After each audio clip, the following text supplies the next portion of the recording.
Oke, selamat malam teman-teman. Bahasan kita di minggu kedua ini yaitu tentang sedimentasi.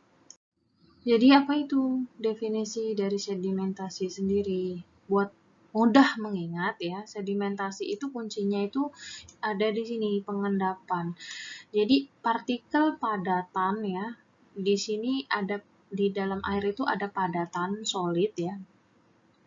Airnya sendiri itu liquid gitu kan, cairan. Jadi si sedimentasi ini dia mau memisahkan solid ya, partikel padatan tadi, liquid, air limbah airnya ya, airnya, cairannya, menggunakan pengendapan secara gravitasi.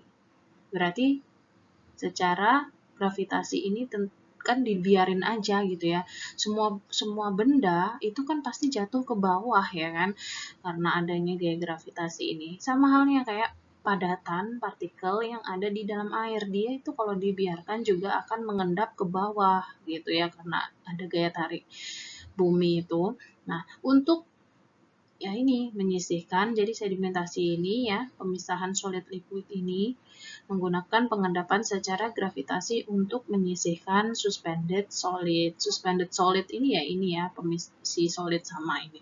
Suspended solid itu gampangnya kalau kalian lihat air yang keruh itu, nah itu banyak suspended solidnya, TSS, total suspended solid, yang kalian pelajari waktu laboratorium lingkungan. Kalau bingung ya air yang keruh itu aja, air keruh itulah suspended solid. Untuk sedimentasi ya, ini biasanya umumnya memang digunakan pada pengolahan air.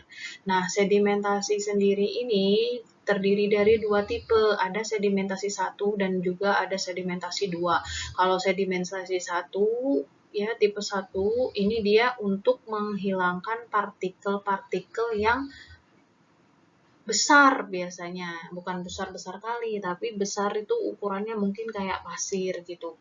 Nah, partikel ini ya, yang dimaksud partikel yang bisa diendap, yang tergolong dalam pengolahan sedimentasi 1, ini adalah partikel yang dia ini mengendapnya itu secara individu. Jadi dibiarkan gitu, dia secara individu itu bakal turun ke bawah gitu ya. Tidak ada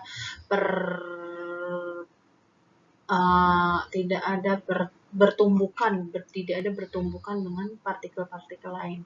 Beda dengan sedimentasi 2. Sedimentasi 2 ini dia partikel-partikelnya itu berlangsung, pengendapannya itu berlangsung karena partikel ini ada interaksi dengan partikel lain gitu, flokulasi. Misal contohnya di hasil koagulasi flokulasi itu kan setelah diaduk gitu ya, dan partikelnya itu saling bertumbukan gitu ya, dan menyebabkan dia turun ke bawah gitu. Nah, ini adalah bentuk sedimentasi kalau di lapangan itu seperti ini. Jadi bentuknya ada yang rektangular, ada yang sirkular. Nah, kalau rektangular dia kayak gini, ini inlet, terus kemudian dia air limbahnya ini kan masuk ya, inlet itu air limbahnya masuk, terus dia partikelnya yang di dalam air limbah itu dia diendapkan, dia jatuh ke bawah sini, dan ini nggak semuanya jatuh gitu, nggak partikelnya, tapi ada yang terbawa juga sama si airnya ini. Jadi mungkin mengendapnya bisa jadi pas di sini atau pas di sini atau pas air itu nyampe di sini gitu ya. Ada yang belum terendapkan, jadi dia mengendapnya agak jauhan dikit. Nah, lalu endapan yang di bawah ini dia bisa dikeluarkan lewat sini. Ini adalah pipa penyalur lumpur, pipa penyalur endapannya. Dan ini dia adalah outlet, pipa outlet. Jadi di dalam sedimentasi itu dia ada 4 zona. Yang pertama zona inlet, yang kedua zona pengendapan ya, zona settling. Yang ketiga zona lumpur. Di sini zona lumpur ya, yang ada bawah ini ada cekungan di sini. Cekungan, kenapa ada cekungan di sini? Karena ini di titik pertama itu pasti banyak lebih banyak endapannya sehingga dibuat cekung gini desainnya. Terus yang terakhir ada zona outlet gitu. Sama di sirkular juga sama, ada zona inlet ya. Inletnya dari sini dia naik ke atas, terus dia keluar membentur si dinding ini. Kenapa dikasih pembatas gini? Supaya dia bisa jatuh si partikulatnya. Kalau dia nggak dikasih endapan gini, dia pasti akan ikut tercampur semuanya gitu. Kalau nggak ada ini kan dia pasti akan menyebar partikulatnya itu, sehingga lebih baik dikasih kayak gini supaya dia jatuh ke bawah. Nah nanti ini zona outletnya itu di sini gitu ya. Jadi yang terbentur tadi, endapan-endapan atau partikulat yang terbentur tadi itu akan jatuh ke bawah. Yang di atas, bagian atas ini dia akan masuk ke dalam ini. Outletnya itu ditampung dulu di dalam lingkaran ini, kemudian disalurkan pakai ini, outlet yang ini. Yang ini namanya itu adalah gutter. Gutter itu kayak semacam saluran gitu. Ini nanti kalian lebih belajar ini di dalam mata kuliah PB-PAL ya. Bagaimana detail-detail dari bak pengendap itu akan kalian pelajari di mata kuliah PB-PAM, PB ya tergantung pengendapannya air minum atau air limbah. Kalau air minum berarti dia di PB PAM, tapi kalau di air limbah pengendapannya berarti di PB PAL gitu ya. Ini contoh di lapangannya ya, seperti ini. Jadi ini adalah gutter yang tadi saya bilang, gutter. Kayak saluran yang mengelilingi si bak pengendapnya itu gitu. Oke, selanjutnya di sini ada tipe-tipe dari sedimentasi. Loh, kok sekarang jadi 4 tipenya? Tadi sebelumnya udah ada 2 katanya Bu gitu. Pasti timbul pertanyaan gitu ya. Jadi sebenarnya kalau kalian perhatikan di sini tipe 2, 3, 4 itu adalah penjabaran dari si tipe 2. Kalau kalian perhatikan di sini tipe 1 itu kan yang tadi untuk partikel discrete settling tipe 1. Sedangkan 2, 3, 4 ini partikelnya itu yang berinteraksi dengan partikel-partikel lain. Kalau yang ini individu, dia nggak ada interaksi dengan partikel lain, dia ngendap-ngendap aja sendiri gitu. Kalau 2, 3, 4 ini harus ada interaksi dengan partikel lain sehingga dia bisa mengendap. Bisa dipahami sampai sini ya. Nah, penerapannya kalau di tipe 1 itu biasanya di awal kali, di awal banget. Jadi si air limbah benar-benar baru datang dari sumber ya, itu dilakukan pengolahan dengan sedimentasi tipe 1 nanti ketika belajar perencanaan bangunan air minum atau air limbah ya. Ini dilakukan di awal. Lalu untuk 2, 3, dan 4 ini biasanya tergantung dari pengolahan kita gitu. Kita mau mengolah apa?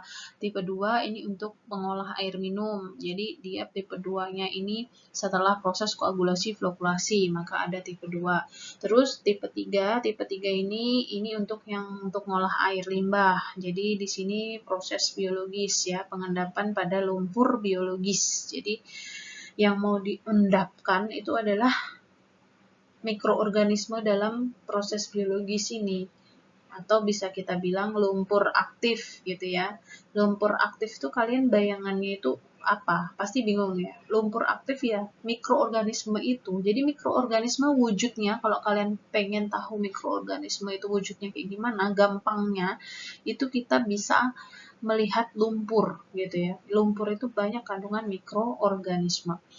Nah, kemudian untuk tipe 4, di tipe 4 ini pengolahan lumpur ya, beda dengan ini. Kalau ini kan lumpurnya dia ada di dalam air. Kalau ini benar-benar lumpur gitu ya, lumpur yang masih lembab gitu ya. Lumpur yang masih lembab, yang masih ada air-airnya, dan airnya itu mau diendapkan gitu.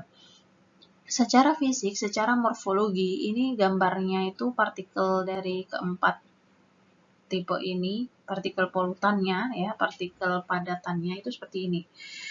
Kalau partikel yang tipe 1 dia letaknya tuh jarang-jarang antar partikelnya. Jadi dia ketika air limbahnya ini partikelnya mau diendapkan, dia ngendap aja tanpa bersentuhan dengan partikel yang lain. Nah, beda kalau tipe 2, 3, dan 4. Jadi di sini tipe 2 dia harus saling berinteraksi dengan partikel-partikel lain karena memang di sini koagulasi-flokulasi itu ada pengadukan kan. Flokulan. Jadi ketika ada pengadukan maka ya otomatis ada tumbukan dan interaksi dengan partikel lain. Kemudian untuk yang tipe 3 itu lebih rapat jarak antar partikelnya ya. Ketika jarak partikelnya itu lebih rapat berarti itu menandakan konsentrasi partikelnya itu lebih besar. Ini yang bagian Y ya, yang warna vertikal ini adalah konsentrasi partikel. Nah, yang paling rapat itu ada di ini pengolahan lumpur. Lumpur sendiri itu kan memang dia padatan gitu kan. Cuman memang masih ada air sehingga ini harus diendapkan airnya supaya yang kita dapatkan itu benar-benar lumpur kering gitu. Nah, selanjutnya di sini ini adalah grafik hubungan antara waktu dan kedalaman. Kalau kalian ingat waktu dan kedalaman di fisika ini kaitannya dengan mau mencari kecepatan gitu ya. Kecepatan partikel-partikel ini berbeda-beda tergantung dari ukuran si partikelnya. Ukuran partikel semakin besar kayak di tipe 1, ukuran partikel semakin besar itu akan memiliki kecepatan yang lebih besar. Kalian punya benda yang berat gitu ya, sama benda yang ringan. Kecepatan jatuhnya itu kan pasti lebih cepat yang berat karena masanya itu berat. Jadi gaya beratnya itu berat gitu kan, bisa dilogika dengan hal itu gitu. Sama halnya kayak partikel ini, ketika dia berat ya otomatis kecepatannya akan semakin besar gitu. Nah, kecepatan itu bisa didapatkan dari jarak per waktu ya kan. Nah, tadi saya bilang kalau partikel besar, kecepatannya itu semakin besar. Kecepatan besar itu kan berpengaruh pada waktu yang singkat. Contoh kayak kalian lagi balapan, yang cepat itu kan yang duluan nyampe, waktunya itu singkat nyampenya. Sama ini juga kayak gitu ya. Jadi untuk partikel yang besar, yang diskrit itu ada di sini ya. Diskrit itu rentangnya di sini. Dia butuh waktu yang singkat untuk balapan turun ke bawah dibanding dengan partikel-partikel yang lain. Partikel yang lain ini butuh waktu yang lebih lama untuk sampai ke bawah. Nah, ini adalah aplikasi sedimentasi pada pengolahan air limbah. Jadi untuk pengolahan air limbah ini, rangkaian unit pengolahan air limbah itu pasti menerapkan sistem sedimentasi. Karena apa? Karena air limbah sendiri, dia itu secara visual dia sangat keruh, banyak padatan yang berada di dalam air sehingga perlu untuk dilakukan sedimentasi ini. Dan kita lihat penerapannya dari yang pertama ini adalah penyisian grid pasir atau silt. Biasanya ini diletakkan di awal ya.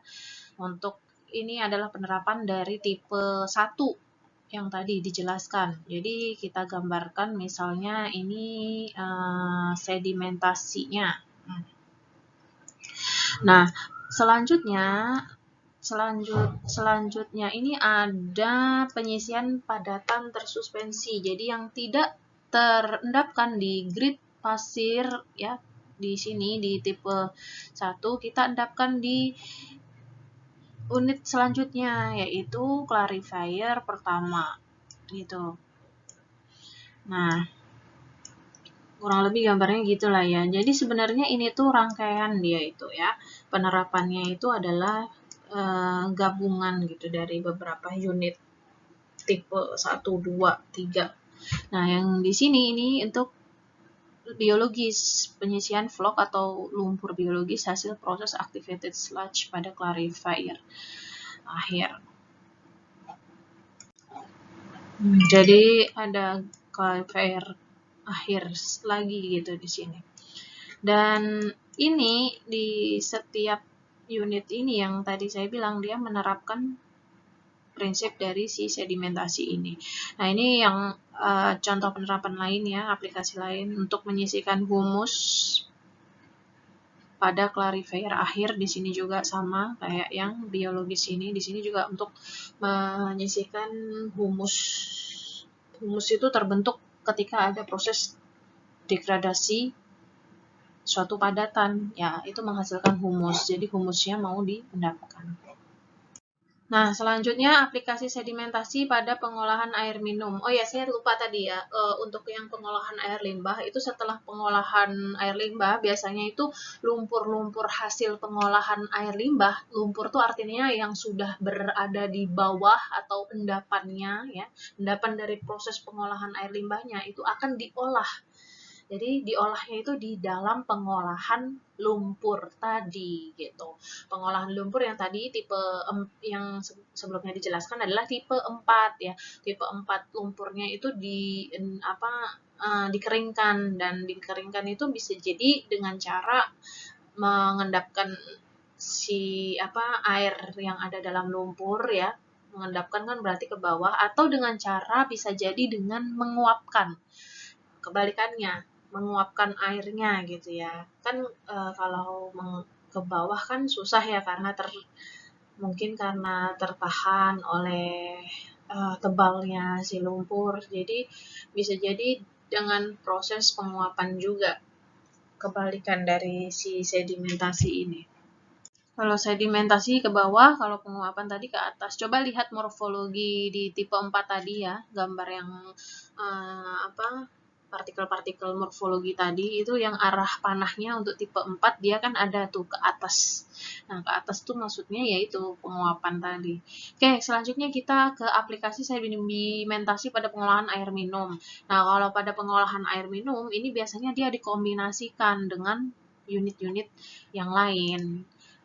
Kalau tadi yang di air limbah itu kan semua unit pengolahan itu kan dia ada proses sedimentasi. Nah, kalau ini gabungan gitu ya. Jadi ada yang unitnya itu ada yang pakai prinsip sedimentasi, ada yang tidak.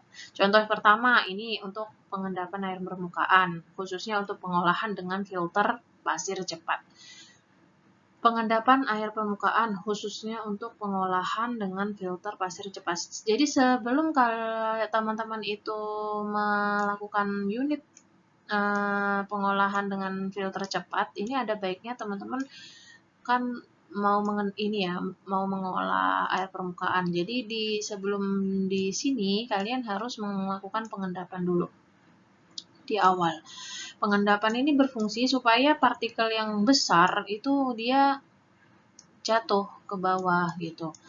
Maksudnya diendapkan dulu gitu. Pre-treatment namanya itu pre-treatment. Pre-treatment itu berarti pengolahan sebelum gitu ya, sebelum pre kan sebelum.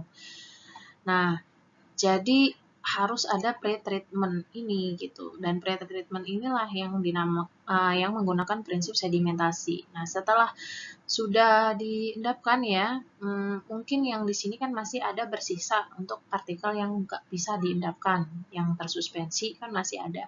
Nah, yang tersuspensi ini nanti dilakukan penyaringan dengan filter cepat, filter pasir cepat. Kenapa sih harus dilakukan pre-treatment? Kenapa harus diendapkan? Supaya filter pasir cepatnya ini tidak mudah tersumbat. Coba Anda bayangkan kalau misalnya yang disaring itu partikelnya masih ada yang besar-besar. Nah, tentunya ini akan menyumbat si pori-pori filternya, pori-pori filter pasir cepatnya ini ya. Sama halnya kalau kalian lagi menyaring sesuatu gitu ya, menyaring di menyaring contohnya kayak mungkin menyaring ampas kelapa gitu ya kan, atau menyaring akuarium gitu ya kan, kalau misalnya ini udah tertumpuk-tumpuk sama kotorannya kan bisa menyebabkan penyumbatan pada air kelapa yang kita saring tersebut gitu. Nah, terus yang kedua ini pengendapan kok vlog hasil koagulasi, flokulasi yang kemarin dijelaskan. Ini ada proses koagulasi, flokulasi. Nah, kemudian dia setelah dilakukan proses flokulasi, dia diendapkan dulu. Nah, setelah diendapkan, dia baru masuk ke media filter atau filter cepat tadi. Jadi gabungan gitu ya dia itu. Selanjutnya, pengendapan vlog hasil penurunan kesadahan, sama halnya kayak yang ini ya, atas tadi. Setelah dilakukan ini, bedanya cuman ini koagulasi, flokulasi berarti pakai bahan kimianya beda ya. Tapi penerapannya sama. Yang ini pakai soda kapur bahannya, yang ini pakai pakai alum misalnya kayak gitu. Alum tuh Al2SO4 ya. Kalau soda kapur CaCO3 misalnya seperti itu. Nah, terus pengendapan lumpur pada penyisihan besi dan mangan. Ini standar ya. Jadi ada pengolahan untuk penyisihan besi, mangan, terus kemudian ada lumpur yang harus diendapkan. Seperti itu. Oke, untuk bagian umum kita sudah selesai ya. Sekarang kita masuk lebih mendalam tentang sedimentasi tipe 1. Dan kemudian minggu depan kita lanjutkan untuk sedimentasi tipe 2. Nah, untuk sedimentasi tipe 1 sendiri, tadi kita sudah bahas bahwa di sini untuk menghilangkan partikel diskret. Nah, di dalam sedimentasi tipe 1 ini, kita intinya itu ya, di dalam sedimentasi itu, kita intinya kan mau mencari kecepatan pengendapan partikel. Nah, nanti di pembahasan kita selanjutnya, kita fokusnya ya untuk mencari kecepatan. Dan untuk mencari kecepatan itu bisa dari berbagai cara. Khusus untuk tipe 1, kita bisa gunakan cara mencari kecepatan itu dengan rumus. Tapi selain rumus, nanti ada lagi dengan cara diagram gitu ya, membaca suatu diagram. Terus juga bisa kita lakukan baik untuk yang tipe 1 maupun tipe 2 nanti, itu bisa kita lakukan dengan cara praktikum di laboratorium gitu untuk mencari kecepatan partikel pengendapan. Nah, di minggu ini kita akan fokus pada yang sedimentasi tipe 1 aja sampai ke diagram. Ya, jadi di sedimentasi tipe 1 tadi ada yang mencari kecepatan dengan rumus, dengan diagram, dan dengan praktikum di laboratorium. Nah, untuk yang praktikum di laboratorium itu nanti kita bahas di pertemuan selanjutnya, sekalian barengan dengan sedimentasi tipe 2. Karena di tipe 2 itu nanti kita tidak bisa menggunakan rumus. Karena tipe 2 itu kan partikelnya itu kompleks ya. Kalau tipe 1 kan dia nggak ada tuh yang namanya interaksi dengan partikel lain, ya kan? Nah, sedangkan di tipe 2 itu kan ada interaksi dengan partikel lain, sehingga susah kalau menggunakan rumus. Jadi kita untuk yang tipe 2 khusus kita menggunakan praktikum di laboratorium gitu kan. Jadi saya barengkan yang praktikum di laboratorium tipe 1 ini.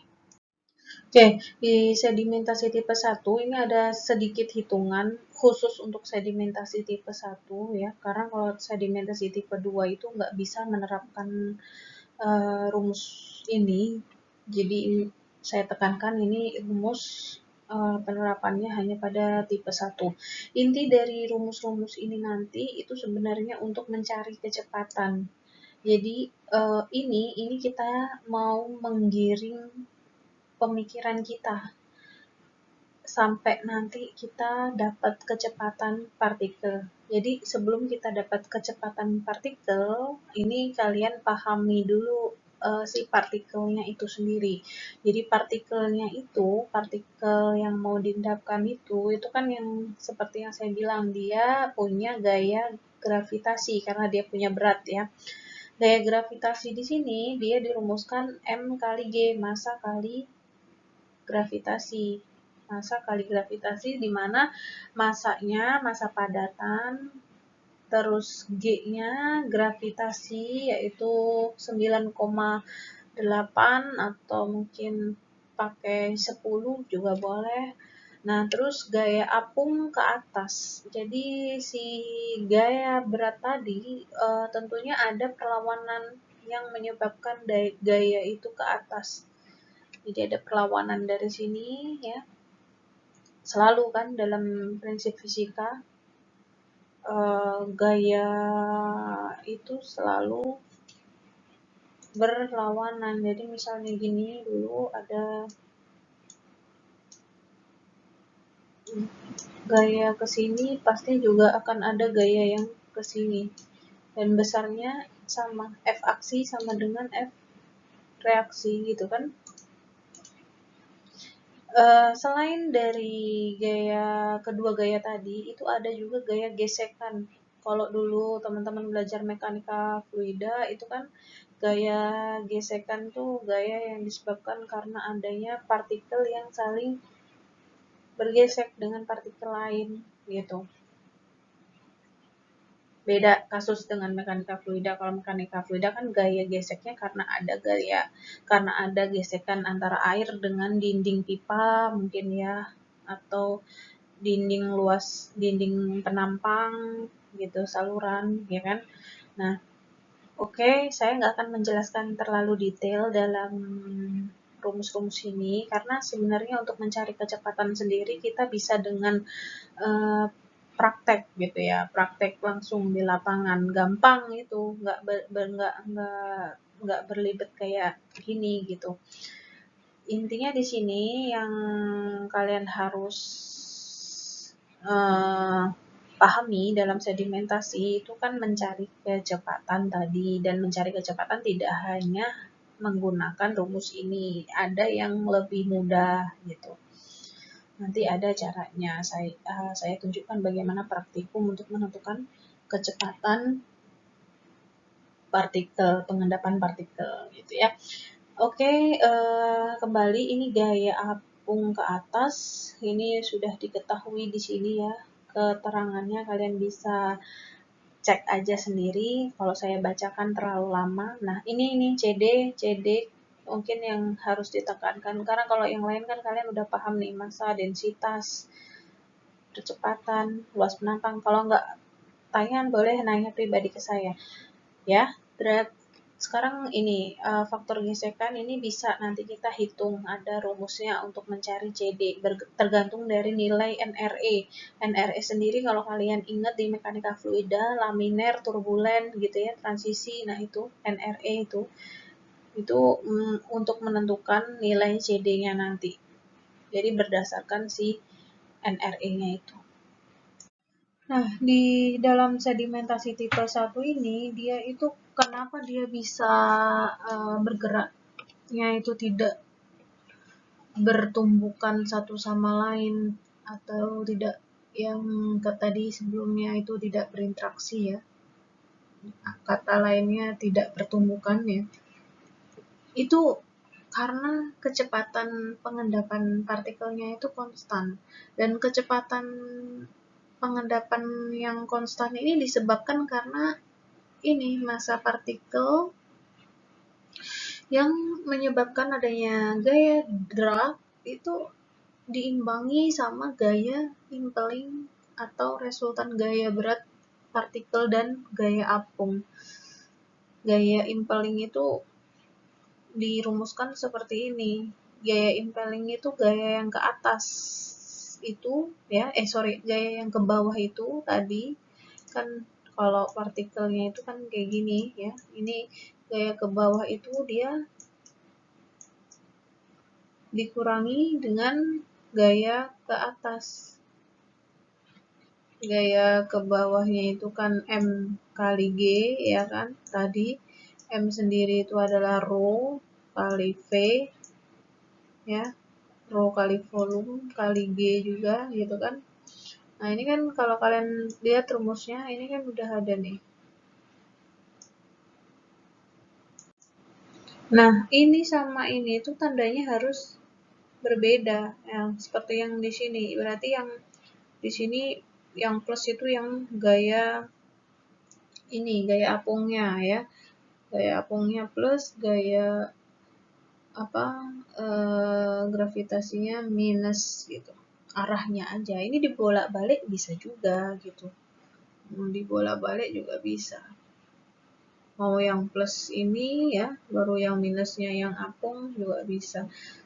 Intinya yang ini gaya impaling ini dapatnya dari gaya gravitasi sama gaya apung. Terus untuk gaya drag ini ada gaya yang gesekan tadi ya. Nah, besarnya gaya impaling sama gaya drag tadi itu sama karena memang dari gaya-gaya yang bekerja dalam partikel itu kan cuma ada 3 gaya ya kan.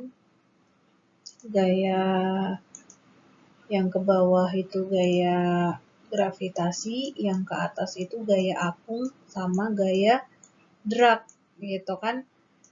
Nah, aksi sama dengan reaksi sehingga gaya berat itu tadi ya, yang gaya berat ini setelah dikurangi dengan gaya apung dia memang adalah si ini gaya gesek ini. Jadi ketika ini ditambah ini gaya gesek ditambah gaya apung ya sama dengan gaya gravitasi. Kurang lebih kayak gitu. Jadi gini, ketika kita ngomong gaya aksi itu sama dengan gaya reaksi ya, gaya reaksinya kan 2, gaya aksinya 1. Nah, ketika kita ngomong gaya aksi sama dengan gaya reaksi, maka gaya aksi ini sama dengan gaya ini ditambah gaya ini, ya kan? Gaya apung ditambah gaya gesek. Nah, ketika kita menghitung gaya impeling, di mana gaya impeling ini adalah gaya yang berat tadi dikurangi gaya apung ya, maka itu sama halnya kita mengganti atau merubah posisi dari persamaan yang tadi. Ini sama dengan ini tambah ini kan. Nah, gaya impeling kan ini dikurangi ini ya kan. Itu kan sama halnya kayak ini dikurangi ini ya sama dengan ini gitu kan. Oke, saya tuliskan FG sama dengan FB. FB itu gaya apung ditambah gaya F drag, gaya gesek ya, gaya drag.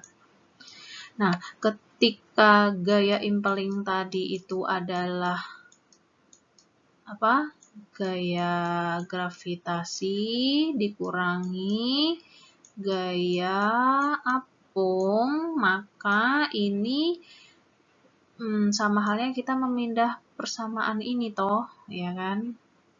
Ini adalah besarnya yang FD ini. Jadi ini kita kurangi ini bisa kita ganti dengan FD, ya kan?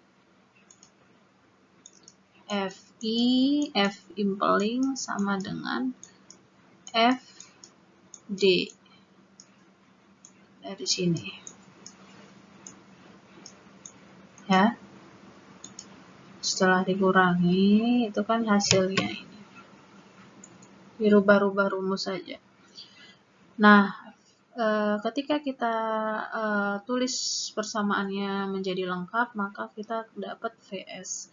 VS inilah yang kita mau cari sebenarnya, kecepatan. Nah, kecepatan ini rumusnya ini ya. CD tadi, CD itu atau kita bisa juga pakai rumus turunannya ini ya. Nggak usah dijabarkan lagi ya, nanti terlalu panjang. Jadi setelah ini kita mencari CD. Nah, ini CD ini tergantung dari nilai NRE, di mana NRE itu rumusnya ini. Nah, ketika kita sederhanakan rumusnya, dia menjadi seperti ini. VS untuk yang laminer rumusnya ini SG specific gravity, ada ya nilainya specific gravity ini untuk air. Terus D ini adalah diameter partikel. Ini kalau jenis partikelnya itu diameternya sama yang tadi ya, diameter partikel sama itu untuk tipe 1, tapi ini sangat jarang ditemui karena memang untuk air limbah atau air partikel di dalam air itu sangat beragam ukurannya. Tapi tidak apa-apa, ini kalian supaya tahu ternyata mekanisme dari proses sedimentasi itu seperti itu. Ada gaya-gaya yang mempengaruhi dari si partikel tersebut. Nah, ini untuk tipe 1 ada yang lebih gampang ya, bahkan sangat gampang lah ya, tinggal baca grafik aja. Jadi ketika kalian tahu berapa spesifik gravity-nya, berapa diameter partikelnya, maka kita udah bisa tahu kecepatan dari si partikel tersebut. Nah, cara menggunakan grafik ini, kalian tadi harus tahu spesifik gravity sama diameter partikel. Katakanlah diameter partikelnya itu di kisaran ini. Nah, untuk spesifik gravity-nya, spesifik gravity itu kan rumusnya SG sama dengan rho solid, rho partikel dibagi rho air. Nah, biasanya nilai SG ini untuk partikel diskrit itu dia 2,65. Jadi di sini letaknya nanti ya. Kita tarik aja dia mengikuti menabrak mana yang 2,65 di sini. Grafik dengan SG 2,65. Kalau misalnya yang grafik kedua ini, dia berapa SG-nya? SG-nya 1,5. Jadi ketika kalian menghitung nilai SG-nya ternyata dapat 1,5 gitu ya. Berarti grafik yang digunakan grafik yang kedua ini. Tapi karena kita asumsikan SG-nya itu 2,65, maka yang dipakai grafik yang ini untuk menarik ke arah V-nya. Nah, ini ya, berarti kita tarik ke sini. Ini dapatnya V. Kecepatan pengendapan partikelnya. Bisa dipahami ya. Nah, kalau misalnya ternyata SG-nya 1,5, berarti ya di sini gitu. Posisinya, ya. Nah, jadi intinya untuk mendapatkan kecepatan pengendapan partikel itu kita harus tahu nilai SG. Karena baik dari yang menggunakan diagram atau yang menggunakan rumus tadi, itu kita harus tahu berapa nilai SG dan ukuran partikel ya. D, ini ukuran partikel. Nah, kalau ukuran partikel, teman-teman kan bisa lakukan dengan metode pengayakan. Kalau teman-teman belajar mekanika tanah, itu kan kita tahu ukuran tanahnya itu berapa diameternya. Pakai saringan, ya kan? Saringan yang diayak itu, yang di mekanika tanah, semoga masih ingat. Terus SG-nya kita bisa pakai rumus ini tadi, rho solid. Rho solid itu kan berarti massa per volume partikel per massa per volume air. Ini rho air kan mendapatkannya massa per volume air, tapi rho air sendiri sebenarnya sudah diketahui yaitu 1 kg per liter, ya kan? Atau 1000 kg per meter kubik, ya, atau 1 kg per desimeter kubik, ya. Desimeter kubik kan liter itu. Oke, untuk yang rho solid sekarang, rho solid berarti kalian kalau mau tahu berapa nilai rho solidnya itu kan kalian bisa hitung dengan rumus massa per volume. Massanya itu kita timbang. Nah, massa per volume ini misalnya kita ambil 1 liter pasir gitu ya, atau 1 liter jenis tanah yang mau kita uji cobakan. 1 liter jenis tanah itu kita timbang ya, kita timbang isinya. Di dalam 1 liter tanah itu berapa timbangan hasil timbangannya. Nah, itu dimasukkan ke massa. Biasanya kan ukurannya dalam bentuk kilogram. Jadi kilogram per liter. Sama kan di sini, ini 1. Berapapun dibagi 1 karena ini air ya. Jadi hasilnya itu ya ini gitu ya. Karena berapapun dibagi 1 ya nilainya adalah pembilangnya ini. Berarti sama aja nih, Sg itu ya spesifik gravity-nya si partikel gitu. Nah, ini yang untuk beberapa yang sudah diketahui nilai Sg-nya, ada kerikil, pasir, lanau, lempung, gambut. Biasanya itu pasir sama pasir ya. Pasir itu 2,65 sampai 2,68. Jadi kita bisa pakai diagram yang ini. Tapi kalau misalnya gambut, jenis tanahnya ternyata itu hasil Sg-nya itu ternyata masuk di kriteria gambut, berarti kita bisa pakai 1,5. Nah, kalau nggak ada di diagram ini bagaimana rentangnya? Misal ini ternyata lebih dari 2,65 ya. Nggak ada di rentang ini ya terpaksa kita pakai rumus ini gitu. Bisa dipahami ya. Oke, jadi itu dulu untuk materi kita minggu ini. Minggu depan akan saya lanjutkan masih seputar sedimentasi, tapi untuk mencari kecepatan dengan cara kita uji di laboratorium. Nanti akan saya berikan video-video terkait praktikum tentang sedimentasi ini. Jadi kalian lebih paham ya bagaimana yang dimaksud mencari kecepatan itu gitu. Oke, terima kasih semuanya. Selamat malam. Jangan lupa belajar terus. Minggu ini saya nggak kasih tugas, jadi teman-teman bisa pelajari dengan baik apa yang sudah saya sampaikan. Minggu depan atau kapan-kapan nanti kita akan diskusi soal yang sudah saya sampaikan ini gitu. Dicatat ya. Terima kasih.